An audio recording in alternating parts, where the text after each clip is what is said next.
মেজাজটাই আসল রাজা। অন্তত দুর্গাপুর বর্ধমান কেন্দ্রের বিজেপি প্রার্থী দিলীপ ঘোষের ক্ষেত্রে এটাই প্রযোজ্য। প্রচারে বেরিয়ে কখনো ফুটবল পায় মাঠে দাপাতে দেখা যাচ্ছে তাকে, আবার কখনো ব্যাট হাতে মারছেন 4 ছক্কা। একেবারে বাউন্ডারির বাইরে চলে যাচ্ছে বল, তাকে আউট করাই দুষ্কর হয়ে যাচ্ছে। আর এবার তাকে দেখা গেল হকি স্টিক হাতে নিয়ে। বর্ধমান শহরের ইচলাবাদ এলাকায় একটি ক্লাবের মাঠে হকি খেলতে দেখা গেল দিলীপ ঘোষকে। তার প্রচার মানে রঙিন আর চমক।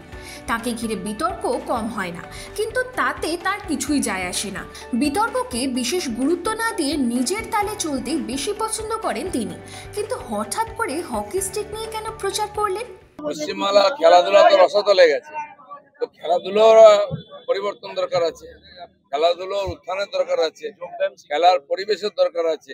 এখানে তো খালি একটাই কাটমানি খেলা চলছে, তো সেই জন্য আমরা খেলাধুলাকে প্রমোট করে দেখছেন। মোদী সরকার আসার পরে অলিম্পিক, কমনওয়েলথ, এশিয়ান গেমসের ডজন পদক আছে, 100-র বেশি, 100 অলিম্পিক এতে হয়ে গেল, এশিয়ান গেমসে 25টা হয়ে গেল অলিম্পিকে।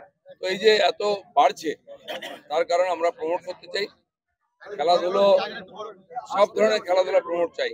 পশ্চিমবাংলা একসময় নেতৃত্ব খেলাধুলায়, আজকে আমরা পিছিয়ে গেছি। মঙ্গলবার বর্ধমান শহরের বড় নীলপুরেও চায় পে চর্চায় যোগ দিয়েছিলেন দিলীপ ঘোষ। সেখানে গেয়ে ওঠেন জনপ্রিয় বলিউড সিনেমা রাজা হিন্দুস্তানের গান পরদেশি পরদেশি জানা নেহি। তা শুনে হাততালির বন্যা বয়ে যায় দলীয় কর্মী সমর্থকদের মধ্যে। যদিও এই গান তৃণমূলের উদ্দেশ্যে গেয়েছেন বলে হাসির ছলে জানান তিনি। যেখানে যাচ্ছি দাদা কালকে চমকেছে, 13 তারিখ অবধি দেখছি আমি কে কি করে, সব নোট হচ্ছে। 13 তারিখের পরে ওই গানটা গাইতে হবে আপনাদের কেন্দ্রীয়ের জন্য। খুব হিট গান, আমি আর বলছি না, সেটা যেতে চলে না যান ওনাদের। তো পরদেশি পরদেশি জানা নেই,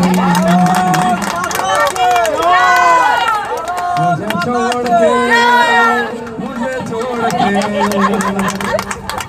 টিএমসি এই গানটা গাইবে 13 তারিখে পরে, পরদেশি পরদেশি জানা নেই।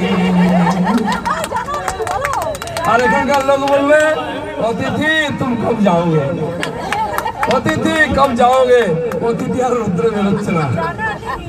মেদিনীপুরের বদলে এবার লোকসভা ভোটে দিলীপের ঠাঁই হয়েছে বর্ধমান দুর্গাপুর কেন্দ্রে, যেখানে এবার তাঁর লড়াই তৃণমূলের তারকা প্রার্থী কীর্তি আজাদের বিরুদ্ধে। নিজের তৈরি পিচে ফের প্রার্থী হওয়ার সুযোগ পাননি তো কি হয়েছে? লোকসভা কেন্দ্র বদল হলেও চেনা ফর্মে ফিরেছেন দিলীপ ঘোষ। জমজমাটে প্রচার সারছেন তিনি। পিচ নতুন হলেও আত্মবিশ্বাস ঝরে পড়ছে তার চোখে মুখে, আর তার সঙ্গে বিরোধী প্রার্থীদের কটাক্ষ করতেও ছাড়ছেন না তিনি।